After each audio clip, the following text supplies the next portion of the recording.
প্রিয় দর্শক, শীত জেঁকে বসেছে সারা দেশে। এই মুহূর্তে সাধারণ মানুষের পাশে, বিশেষ করে শীতার্ত মানুষের পাশে দাঁড়ানোটা খুবই জরুরি। যার যার অবস্থান থেকে আসুন আমরা শীতার্ত মানুষের পাশে দাঁড়াই। আমি রেজানুর রহমান, সংবাদপত্রে বাংলাদেশ অনুষ্ঠান থেকে আপনাদের স্বাগত জানাচ্ছি। আমাদের আজকের অনুষ্ঠানে অতিথি হিসাবে উপস্থিত আছেন সিনিয়র সাংবাদিক মাসুদ করিম। ধন্যবাদ। পত্রপত্রিকায় প্রকাশিত কয়েকটা গুরুত্বপূর্ণ শিরোনাম পড়ে শোনাই আপনাকে, তারপর আমরা আলোচনায় যেতে চাই। দৈনিক প্রথম আলো, শহীদ হাতি হত্যাকাণ্ড, 17 জনের বিরুদ্ধে অভিযোগপত্র, মূল 3 আসামি ভারতে পলাতক। ট্রাম্প প্রশাসন মাদুরোকে তুলে নেওয়ার পর ভেনেজুয়েলার তেল উত্তোলনে তোড়জোড়। পুলিশের অভিযোগপত্র নিয়ে প্রশ্ন ইনকিলাব মঞ্চের। দৈনিক যুগান্তর, হাদি হত্যার চার্জশিট, 17 জন আসামি, হত্যার পরিকল্পনা সিঙ্গাপুরে, উৎসবমুখর পরিবেশে জকসু নির্বাচন। দৈনিক সমকাল, অভিযানের মধ্যেও খুনোখুনি, নিরাপত্তার শঙ্কা বাড়ছে, বিশ্বজুড়ে বাড়ছে ক্ষোভ বিক্ষোভ, যুক্তরাষ্ট্রের আগ্রাসন। দৈনিক কালের কণ্ঠ, হলফনামায় স্বল্পবিত্ত, চলনে বিলাসী, বছরে 4,500 হত্যা মামলা। বাংলাদেশ প্রতিদিন, হাদি হত্যার নির্দেশদাতা বাপ্পি, নির্বাচনের কঠিন পরীক্ষা। মানব জমিনের শিরোনাম, প্রার্থী ঘুরে আলোচনা, জামায়াতের ছাড়ে সহজ সমীকরণ, লড়াইয়ে বিএনপি জামায়াত জাপাও আলোচনায়। আমার দেশ, ভারতের জন্য বন্দর নির্মাণে পাহাড় কেটে জমি ভরাট। আমাদের সময়, প্রার্থীদের কাঠগড়ায় ইসির মাঠ প্রশাসন, যুবলীগ নেতা বাপ্পির নির্দেশে খুন ওসমান হাদি। কালবেলা শিরোনাম, আসন নিয়ে চাপ বাড়ছে 11 দলীয় জোটে, ট্রাম্পের সঙ্গে মিলেমিশে হাঁটবে ভেনেজুয়েলা। রাজনৈতিক প্রতিহিংসায় যুবলীগ নেতার নির্দেশে হাদিকে হত্যা। দৈনিক করতোয়া, সাবেক কাউন্সিলর বাপ্পির নির্দেশে হাদিকে হত্যা। বঙ্গোপসাগরের 2000 মিটার গভীরে পাওয়া গেছে প্লাস্টিক। আজকের পত্রিকার শিরোনাম, রাজনৈতিক প্রতিহিংসায় ওসমান হাদি হত্যাকাণ্ড। বাংলাবাজার পত্রিকা, ওসমান হাদি হত্যায় 17 জনের বিরুদ্ধে চার্জশিট। রূপালী বাংলাদেশ, এলপিজি সিন্ডিকেটে হাবুডুবু সরকার। ইনকিলাব, তীব্র শীতে বিপর্যস্ত কৃষি, ভারত সরকারের চাপেই মুস্তাফিজকে বাদ দেয় বিসিসিআই। শিরোনাম আপনি শুনলেন। 17 জনের বিরুদ্ধে অভিযোগপত্র, মূল 3 আসামি ভারতে পলাতক, এবং যেটা বলা হচ্ছে যে রাজনৈতিক প্রতিহিংসায় যুবলীগ নেতার নির্দেশে হাদিকে হত্যা। কিন্তু ইনকিলাব মঞ্চ যে কথাটি বলেছে সেটা একটু পড়ে শোনাই আপনাকে। একজন ওয়ার্ড কমিশনের নির্দেশে শহীদ শরীফ ওসমান হাদি খুন হয়েছে, এটা পাগলেও বিশ্বাস করবে না বলে মন্তব্য করেছেন ইনকিলাব মঞ্চের সদস্য সচিব আল জাবের। তিনি দাবি করেন এই খুনের সঙ্গে একটা পুরো চক্র ও রাষ্ট্রযন্ত্র জড়িত, পুলিশের অভিযোগপত্র তারা মানে না।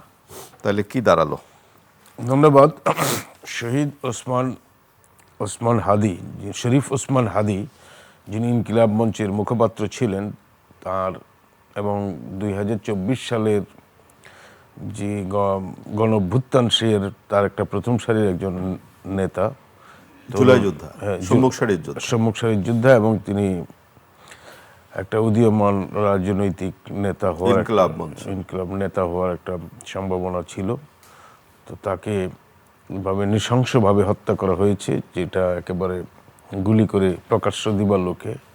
সুতরাং এই জিনিসটা, হত্যাকাণ্ডের পর তার যারা আসামিদের ধরতে না পারাটা, এটা চরম একটা ব্যর্থতা। কারণ এটা কিন্তু কোনো গোপনে হত্যা হয় নাই, প্রকাশ্য দিবালোকে উনি রিক্সা দিয়ে যাচ্ছিলেন, মোটরসাইকেল থেকে গুলি করে হত্যা করা হয়েছে।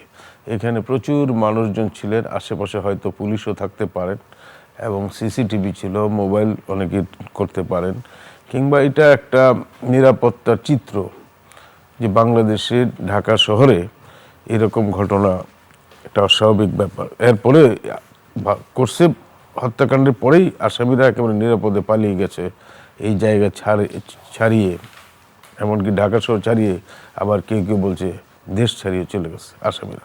এগুলি খুব অবিশ্বাস্য ব্যাপার এবং সন্দেহভাজন ব্যাপার। তো আমার মনে হয় যে বাংলাদেশের পুলিশ এইসব ব্যাপারে তদন্ত করার ব্যাপারে খুবই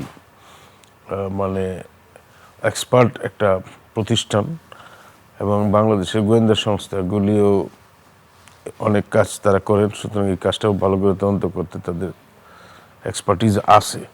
তো আমি মনে করি তদন্তটা করতে হবে বিশ্বাসযোগ্য উপায়ে। যেহেতু ইনকিলাব মঞ্চ তারা বলছে যে এই ধরনের একজন এই যে বাপ্পি কমিশনার, হ্যাঁ, তারা স্পষ্ট বলেছে একজন ওয়ার্ড কমিশনারই তাকে খুন করে চলে গেল, এটা পাগলেও বিশ্বাস করে না, এটা রাষ্ট্রযন্ত্রেও জড়িত, এরকম মন্তব্য করেছে। হ্যাঁ, এটা তো ওসমান হাদির যে ভাই উনিও বলেছিলেন যে তাকে হত্যার পেছনে রাজনৈতিক উদ্দেশ্য আছে, যাতে নির্বাচন বানচাল করা যায়, এই ধরনের মন্তব্য উনি করেছেন ইনকিলাব মঞ্চের অনুষ্ঠানে তার হত্যার পরে।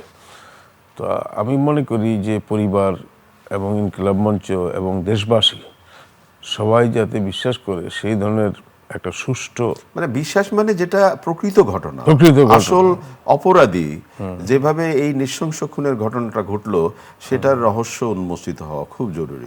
কারণ অতীতে আমাদের দেখা গেছে যে এই ধরনের খুনের ঘটনাগুলিকে রাজনৈতিকভাবে কালার দেওয়া হয়। সত্যিকার আসামিরা পালিয়ে যায়, নানা রকম নাটক জাতীয় চার্জশিট দেওয়ার ঘটনাও ঘটেছে অতীতে। তা আমরা আশা করব যে একটা অন্তর্বর্তী সরকার, যে সরকারের কোনো রাজনৈতিক মানে দলের সরকার না, তো তারা একটা নিরপেক্ষভাবে সুষ্ঠুভাবে তদন্ত করে তারা এই জিনিসটা বের করবে। কারণ এটা একটা বড় ধরনের হত্যাকাণ্ড। বাংলাদেশের রাজনৈতিক নির্বাচন মানে আগে নির্বাচনে একজন প্রার্থীও তিনি ছিলেন, ওসমান হাদি, এবং তার প্রচারণার ধরনটাও বেশ আধুনিক ছিল এবং একটা বিশ্বাসের জায়গা তৈরি হয়েছিল তাকে ঘিরে। কিন্তু আমরা আবারও আশা করব যে এই তদন্ত নিয়ে যদি কোনো সন্দেহ থাকে, নিশ্চয়ই ওনারা চার্জশিট কোর্টে দাখিল করেছেন, কোর্ট নিশ্চয়ই রিভিউ করে দেখবেন। এমন হতে পারে যে কোর্ট যদি এটা বিশ্বাস না করে তাহলে পুনঃতদন্তেও পাঠাইতে পারেন, বা যদি এই যে সমস্ত সংস্থাগুলি তদন্ত পরিচালনা করেছে তাদের বাইরে অন্য সংস্থা দিয়েও তদন্ত করার নির্দেশ দিতে পারেন। আমরা আসলে অপেক্ষা করা ছাড়াও এখন আর মাসুদ করিম, এই ধরনের ঘটনার পরে আইন শৃঙ্খলার পরিস্থিতি নিয়ে নানা ধরনের শঙ্কা প্রশ্নও দেখা যায়। যেমন ধরেন সাবেক উপদেষ্টা আসিফ মাহমুদ সজীব ভূঁইয়া তিনি প্রকাশ্যেই বলেছেন যে 12 ফেব্রুয়ারি নির্বাচন নিয়ে প্রবল শঙ্কা রয়েছে। এটা তো একটা শঙ্কার জায়গা, এবং একই সাথে সমকালে শিরোনাম হয়েছে অভিযানের মধ্যেও খুনোখুনি নিরাপত্তার শঙ্কা বাড়ছে।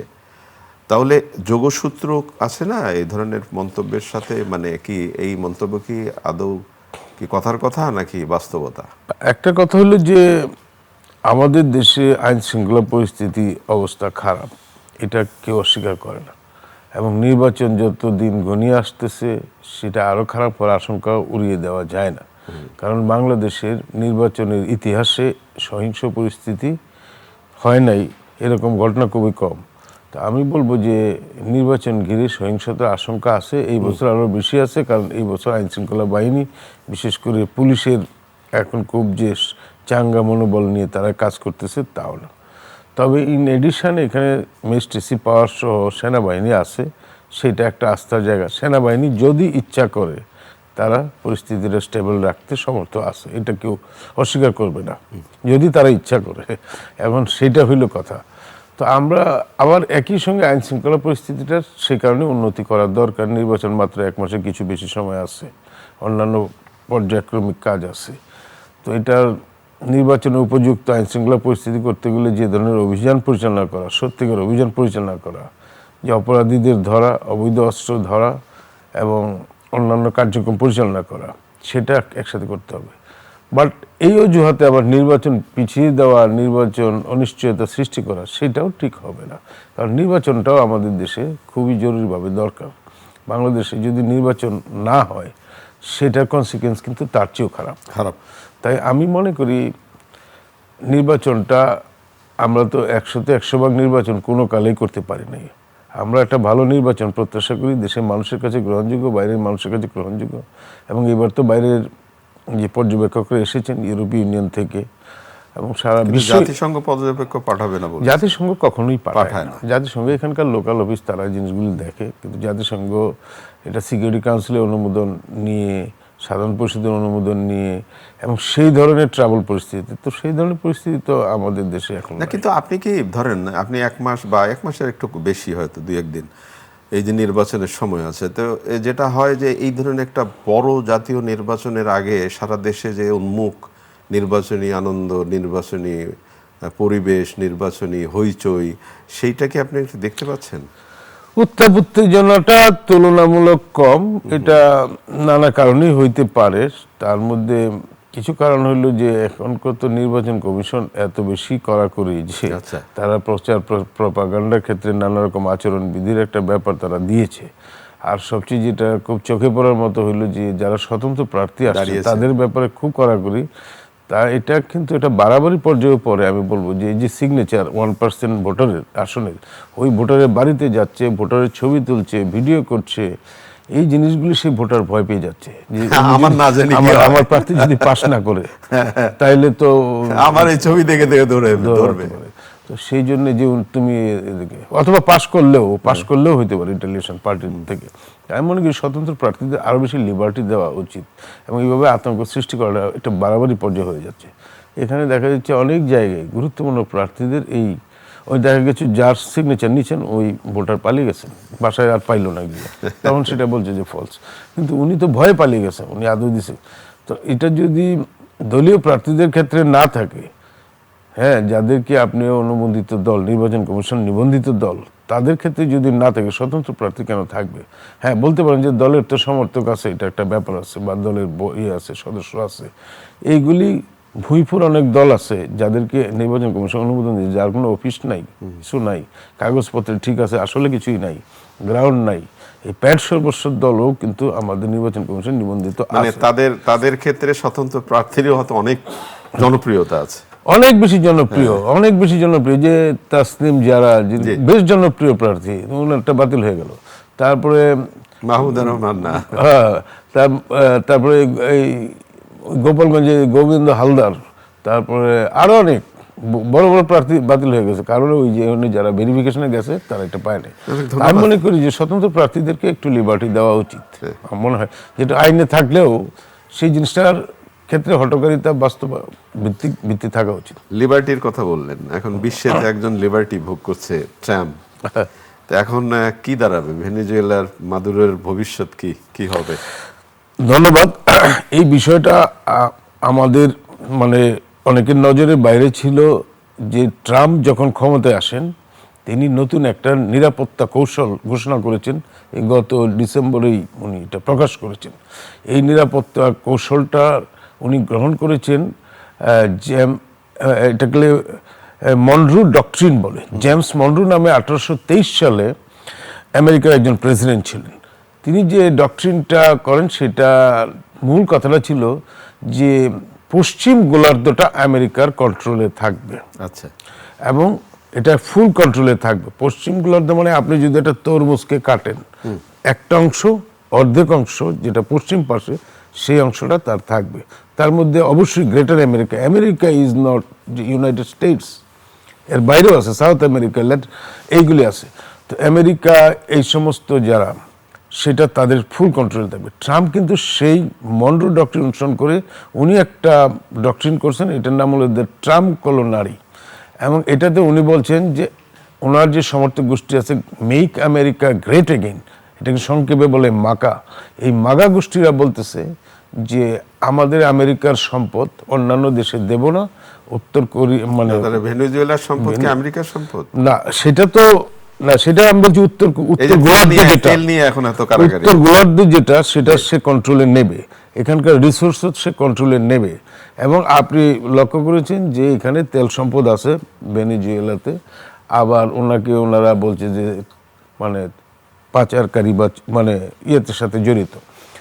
তো ওনাদেরকে যে ধরে নিয়ে আসছে, এটা তো আমাদের বলার দরকার নাই। আমেরিকার বার্নি স্যান্ডার্স, যার মূল প্রতিদ্বন্দ্বী ডেমোক্রেট, উনি নিজেই বলেছেন যে এটা হলো একটা সাম্রাজ্যবাদী আচরণ, এটা আমেরিকার গণতান্ত্রিক মূল্যবোধের সঙ্গে সামঞ্জস্যপূর্ণ না। উনি বলছেন যে অবিলম্বে কংগ্রেসে একটু আইন টাইন পাশ করে ওনাদের প্রেসিডেন্ট ওনাদের দেশে চলে যাক। এটাকে একটা চিন্তা করা যায়, একটা দেশের প্রেসিডেন্টকে আপনি ধরে নিয়ে আসলেন, তাকে ডান্ডা বেরিয়ে পড়ালেন, তাকে হ্যাঁ, এটা আমাদের জন্য সবচেয়ে বড় উদ্বেগের কারণ হলো যে এখানে একটা শক্তিশালী দেশ, একটা কম শক্তিশালী দেশের প্রেসিডেন্টকে, নির্বাচিত প্রেসিডেন্টকে ধরে নিয়ে আসছে। খারাপ হোক ভালো হোক সেটা সেই দেশের জনগণ বুঝবে, তুমি তো এটা বোঝার কেউ না। তো আমরা তো সাধারণ সৌজন্যতা বোধ তো থাকে, তাকে তো একটা সম্মান দেওয়ারও একটা ব্যাপার থাকে। আপনি ডান্ডা বেরিয়ে পড়িয়ে নিয়ে আসলেন। ডান্ডা বেরি তো পরে পড়িয়েছে সেটা তাদের আইন কানুন অনুযায়ী, সেটা আমি জানি না। কিন্তু আমি বলছি প্রেসিডেন্টকে সস্ত্রীক সেখান থেকে শুনছে যে তার স্ত্রীরও প্রভাব বেশি, স্ত্রীকেও ধরে নিয়ে আসছে। এই জিনিসটা তো কোনো কিছুতে যায় না। এটা একটা আমাদের জন্য উদ্বেগের কারণটা আমি বলতেছি যে আমাদের দেশটাও কিন্তু অনেক দেশের চেয়ে, আমাদের আশেপাশের বহু দেশের চেয়ে অর্থনীতি, সামরিক শক্তি, ভৌগোলিক দিক থেকে ছোট। তাইলে বড় দেশ যদি ছোট দেশ থেকে প্রেসিডেন্ট ধরে নিয়ে যায়, রিজিম চেঞ্জ করে দেয়, সেখানকার সম্পদ লুটপাট করে, এই যদি কালচার হয় ডেমোক্রেসির, তাহলে তো এই ডেমোক্রেসি তো মানে এটা সত্যিকার ডেমোক্রেসি না। আমরা মনে করি যে এই জিনিসটা অত্যন্ত নিন্দনীয় কাজ করেছেন ট্রাম্প। অনেক ধন্যবাদ আপনাকে। আমরা একটু দেশের আলোচনায় আসতে চাই। এলপিজি গ্যাস মানে ধরেন ওই যে বলেন না যে রান্না বান্না খাওয়া দাওয়া এর সাথে তো একদম প্রাত্যহিক জীবনের সাথে জড়িত। চ্যানেল সংবাদে দেখলাম, দেখেন বলা হচ্ছে যে গ্যাসের সংকট আছে, এই পাওয়া যাচ্ছে না, কিন্তু চ্যানেলে একদম সচিত্র একটি রিপোর্ট দেখলাম, একজনের কাছে মজুদ আছে সেটা, এবং তিনি নির্ধারিত দামের বাইরে 2,000-2,500 টাকা পর্যন্ত বিক্রি করছেন এবং বলতেছেন আপনি 2,500 টাকা 2,000 টাকা বাড়া তার দাম অনুযায়ী দেন, আপনার কত লাগবে আমি এনে দিতে পারবো। একেবারে সরাসরি এটা দেখা গেল। তাহলে এইরকম একটা পরিস্থিতিতে এত সাহস কি করে পায়? বাংলাদেশে গ্যাসের যে পরিস্থিতি, আপনি জানেন যে 60% মতো গ্যাস আমরা বিদেশি গ্যাস ব্যবহার করি, ইম্পোর্টেড গ্যাস। ইম্পোর্টেড গ্যাসটা বাল্ক আকারে আসে বিদেশ থেকে, জাহাজের মাধ্যমে বাল্ক আকারে আসে। বঙ্গোপসাগরে একটা ফ্লোটিং জাহাজ আছে যেখানে রিগ্যাসিফিকেশন করা হয়, কম্প্রেস করে পাইপলাইনের সঙ্গে সংযুক্ত করে আমাদের ন্যাশনাল গ্রিডে এই ইম্পোর্টেড গ্যাস যুক্ত হয়। এবং এই সংযুক্তি এখন সেটা আমরা যে সমস্ত দেশ, কাতার বলেন, মিডল ইস্ট বলেন, যাদের সাথে আমাদের দীর্ঘমেয়াদী চুক্তি আছে, সেখান থেকে আমরা যেমন কিনি, আবার কার্ব মার্কেট থেকেও বেশি দাম দিয়েও মাঝে মাঝে প্রয়োজনের ক্ষেত্রে করা হয়। তো আমাদের যে আমরা একটা গ্যাস হাংরি কান্ট্রি, আমরা এনার্জি হাংরি, আমি বলবো যে বিদ্যুৎ উৎপাদন থেকে শুরু করে প্রত্যেকটা ইন্ডাস্ট্রিতে প্রচুর পরিমাণ গ্যাসের প্রয়োজন হয়। তো সেই তুলনায় গ্যাস এক্সপ্লোরেশন আমাদের দেশের ভেতরে নিজেদের কোম্পানি বাপাক্সের মাধ্যমে একদমই কম। বেশিরভাগ বিদেশি কোম্পানি, জালালাবাদ যেগুলি যারা করতেছে, অন্যান্য কোম্পানি, এবং এইসব কোম্পানি গ্যাস এক্সপ্লোর করতে গিয়ে আমাদের এখানে অ্যাক্সিডেন্টের ঘটনাও ঘটেছে। তো আমি বলবো যে এনার্জি পলিসি ইজ এ টু মাস, মানে কোনো প্র্যাগমেটিকও না আমরা যেভাবে করা দরকার। মানে অফশোর গ্যাস তো একেবারেই এক্সপ্লোর করা হয় নাই সমুদ্র, সেখানে বিদেশি কোম্পানিদের আমরা শুধুমাত্র দেশের স্থলভাগের গ্যাসের জন্য দিচ্ছি, যেটা বাপেক্স উদ্ভাবন করছে। এটা একটা দিক। আরেকটা দিক হলো যে গ্যাসের এটা ডিস্ট্রিবিউশন চ্যানেলে খুব গলদ আছে। যে আপনি বললেন যে মজুতদারি করতেছে, এই মজুতদারিটা কিভাবে করে সেটার কোনো নজরদারি আছে কি না? কারণ আমাদের অনেক সময় চাহিদার থেকে কম থাকলে একটা সংকট হয়। এই সংকটটা যারা ডিস্ট্রিবিউটর বা যারা এটার ব্যবসার সাথে জড়িত, তারা আগেভাগে আঁচ করে ফেলে, তখন তারা আরো স্টক করে সংকটটাকে আরো প্রকট করে। সেই জায়গাটাই বললাম, যেমন মজুদ যিনি করেছেন তিনি বললেন আপনি আমাকে যে দাম চাচ্ছে সেটা দেন, আপনার কত গ্যাস লাগবে আমি এনে দেবো। তার মানে গ্যাস আছে, কারো আছে। সেটাই, এটা তো ডিস্ট্রিবিউশনের সমস্যার কারণেই তো মূল সংকটগুলি সৃষ্টি হয়েছে। অনেক অনেক ধন্যবাদ আপনাকে। প্রিয় দর্শক, আমরা শেষে যে বিষয়টি আলোচনা করলাম, একেবারে প্রাত্যহিক জীবনের আমাদের দৈনন্দিন ব্যবহার্য এবং খুবই জরুরি বিষয়, গ্যাসের এই সংকট যদি কৃত্রিম হয় সেটাও কিন্তু একটা খুব গভীর আশঙ্কার জায়গা তৈরি করে। বিষয়টি আশা করি নিশ্চয়ই সমাধানের পর্যায়ে পৌঁছাবে। ভালো থাকবেন। আগামীকাল নিশ্চয়ই এই সময় আবার কথা হবে। খোদা হাফেজ।